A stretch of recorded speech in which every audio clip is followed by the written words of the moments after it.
A time for joint presentation by PwC here. Well, that one thing that differentiates, if I were to say mediocrity from greatness, is genuine curiosity. And I think the only way to make it genuinely interesting is by actually getting interested in it. So let's get interested in what's coming up next. For example, of course, if Alan Turing got interested in making a machine to break that Enigma code, which had millions of possibilities for each of those combinations, after toiling for months, he created a machine which we call today as computer, and that's how the world unfolded for him. But this time, let's get interested as to what our joint presenters have to speak about. May I take the pleasure of now inviting Geetika Raheja, Partner Advisory Payments Transformation from PwC, along with Ritesh Jha, Director PwC India, to please take up the stage. A very warm welcome to you and good evening. Over to you.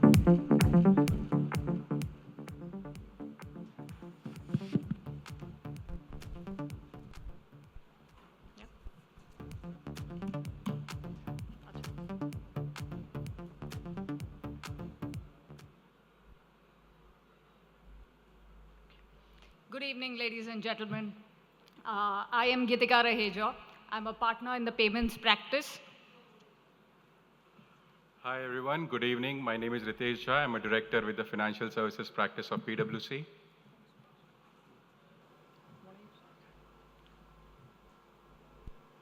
So we are speaking to you today about banking being transformed. We've heard a lot of views. And moving on to certain micro and macro aspects, right? So let's look at some of the GDP-related aspects that we've seen. Indian economy is expected to be completely transformed over the next 6 years, right? We expect the GDP to go from 3.7 trillion to about 7 trillion going forward. Now, what does that have to do with this room today? What that has to do is that we expect financial services, which is today about 5% of the GDP, to go up to about 7%. So clearly, there is a play for financial services in the GDP going forward. And as a nation, it's a very important lever to take the entire economy forward, right? Now, we've heard a lot of views around everything that we are doing right, and also things that need to improve, right? Now, to look at what we need to do better and what we've done well so far, right? If we look at digital transactions, every country in the world today is talking about India's digital growth. Why is that? We're talking about 140 digital transactions that have happened so far, 140 billion digital transactions which have happened so far in the year. Now, just to put that into perspective, we are doing UPI, which is about 11 billion transactions every month, right? So if payments is taking up majority share, credit is catching up slowly, right? We've done about 28,875 crores worth of digital lending in the retail space already. 90% adults today have a bank account, right? And this isn't a mean task, mind you. We've come a very long way over the last 7 years. What started off, and if I put that into percentage growth, it is 286% CAGR, right? And that's not a small number, mind you, for a country like India. On the MSME side, so far, what was purely a retail story is now transforming into an MSME story. It is also transforming into a corporate story. What was launched was an MSME portal. I think we heard Mr. Joshi speak about how do we create access for MSMEs, right? India is already progressing on that track as well. We have 21 banks who have offered digital lending capabilities to the government to be able to offer an MSME loan in 59 minutes, right? So that is, again, no mean feat for a country like India, where we've been speaking about challenges around data access and all of that. 59 minutes to give away a loan to an MSME. Also, the account aggregator framework was launched. It has been a UPI story. We are hoping that it slowly transforms into a credit story as well. We are seeing about 70 million transactions which are happening. Also, multiple financial services providers which have also already logged on to that network. So if everything is hunky-dory, or at least on the right path, what are the challenges? And why do we think that India further needs transformation in banking? Haven't we achieved the holy grail already? There are 14 industries where we expect NPAs to still go up. CASA has been a trend of late where we are saying most banks are struggling with CASA deposits, or at least low-cost deposits. We recently saw, and I was reading an article just today, banks have gone back to opening branches to be able to get CASA deposits. Now, that wasn't the plan that we had originally thought about, right? We thought about going completely digital, but then the deposit side of the story started becoming weak. If we look at frauds, with the digital footprint going up, there has been almost a 2x increase in frauds, right? And that's one of the biggest worries that we have today, right?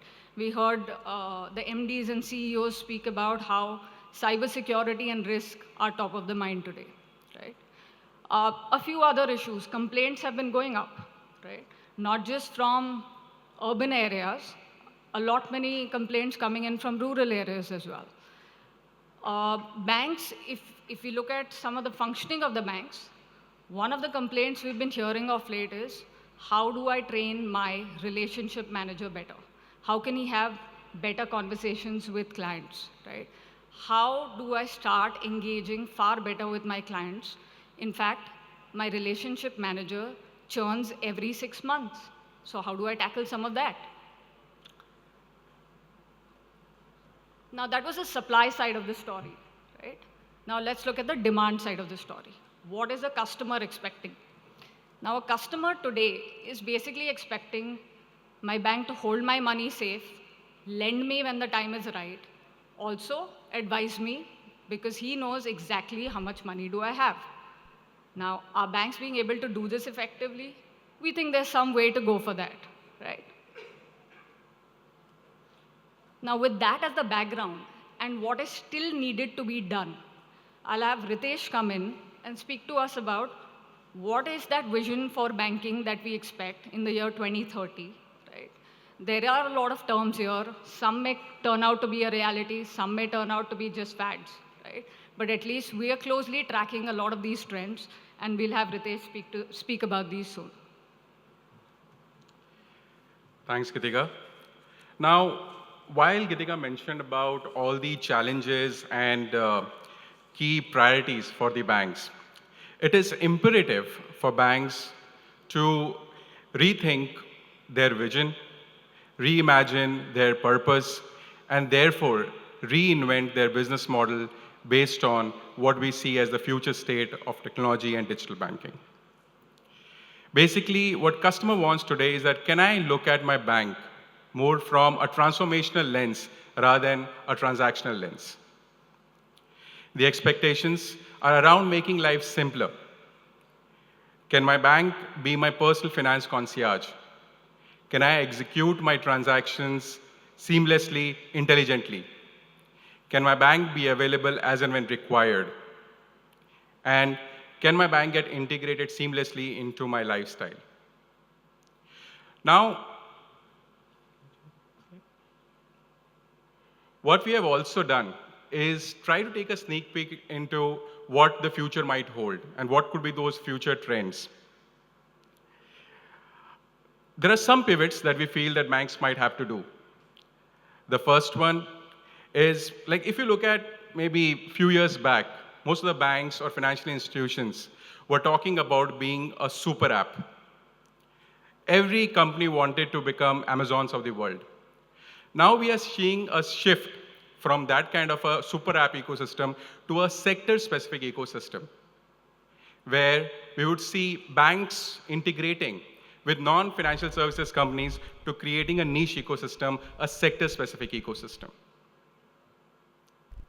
Imagine a healthcare ecosystem where AI can analyze all your details based on your past data and give you a preliminary diagnostic based on your symptoms vetted by a professional, where your smart wearables can give indication of any risk, and while you reach the hospital, all your data is already with the hospital and the doctors. Prediction around how much money you would need to ensure you have enough money in case of any kind of exigency or emergency. And during the entire process of hospitalization, all your payments, all the services are seamlessly integrated. We also spoke about, and some of the MDs, CEOs, and leaders mentioned about how data as a service would evolve. And that brings me to the next trend, which is that banks would evolve from being a query resolution complaint respondent to a sentiment analyzer. Personalization will take new dimensions, where generic responses to grievances will be replaced by specific responses with specific and measurable actionables. There would be trend identification that would be done for recurring patterns and themes with respect to customer complaints and expectations. And there will be root cause analysis and personalized responses that would be created. Mr. Joshi also mentioned, and there were like a lot of talk about how the data would evolve and what will be the power of data. And that brings me to the third trend, how tech and data would evolve from being an enabler to a key pillar of transformation. Use cases would evolve where financial statements would not just be looked at to predict the cash flows and balances, but also the behavior and the lifestyle pattern of the customer depending upon the magnitude of the spend and the volume of spends. Using devices and IoT to making your transactions, to using them to scheduling your payments and EMI. Data centers would need to evolve to process large volumes of data, and instant processing would lead to emergence of new technologies such as photonic engineering. Neurofinance can come into picture, wherein a customer would think about a product and instantly he would get signals in terms of their connected device, which could answer all the questions related to your personal finance. These are some of the trends. There are a few other trends, but Geetika will take you through. The next trend to me is quite, it's already here, but we believe there is a lot more to be done. So when we speak about it being an enabler, right? Banks becoming enablers rather than front-ending every conversation with the customer. We spoke about ecosystem, and to me, that is one of the largest trends that we are tracking today, and there's a whole lot that can be done there. Healthcare, since we spoke about, right? We recently did a project where a bank was trying to see what can it offer to the different target groups within the healthcare segment. So if we look at hospitals, we look at patients, we look at doctors, and there's a whole lot of other target groups, but let's just pick these three. We identified at least 20 use cases here where bank can look to intervene in an FS and a non-FS way and create value for the customer, right?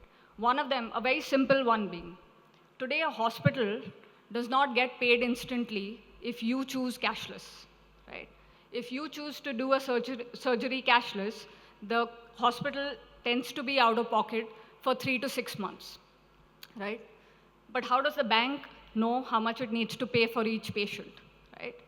The bank ties up with a health tech provider who is already out there, who can identify using your discharge card what could potentially be the payment that the insurance company is going to make. And based on that, the bank can come in with the financing to the hospital, right? Now, this is a use case as on today. There is a company which is using AI/ML today, a health tech company, to solve this problem. Why are we only thinking fintechs combining with banks?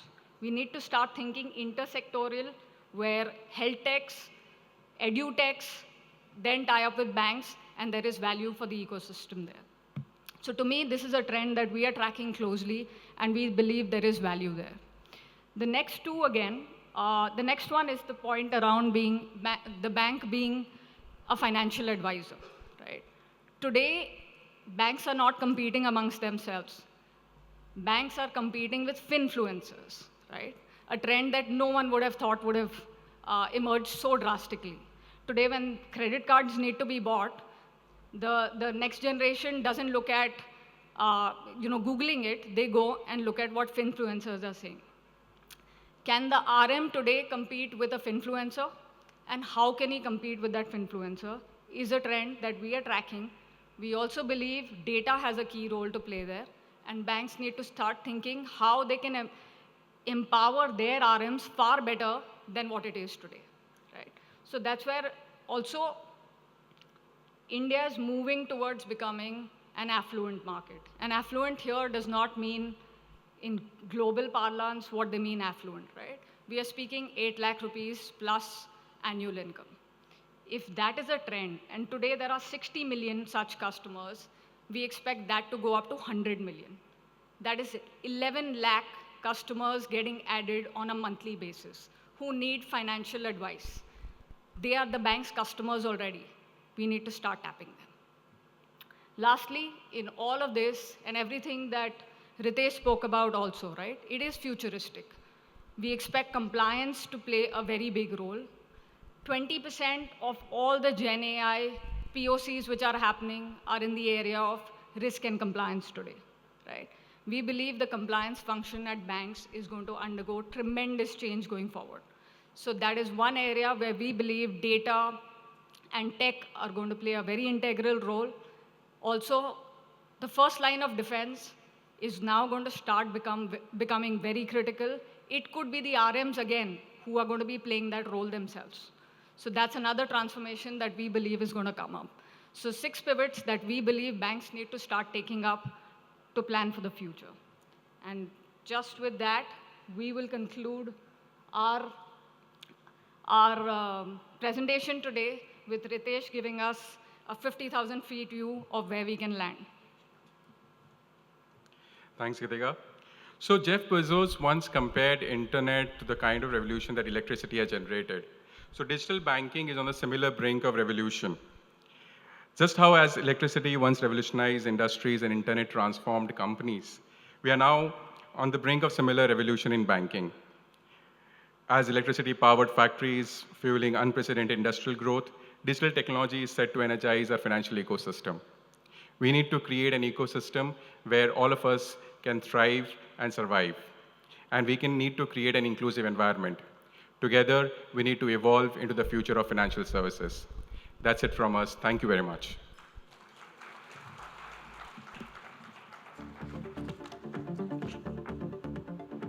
Ritesh, Geetika, thank you so much. Transformation and reimagination. Well, those were the two buzzwords that I'm going to take from the very insightful, sort of presentation and nuggets. Let's give them a big hand there, please.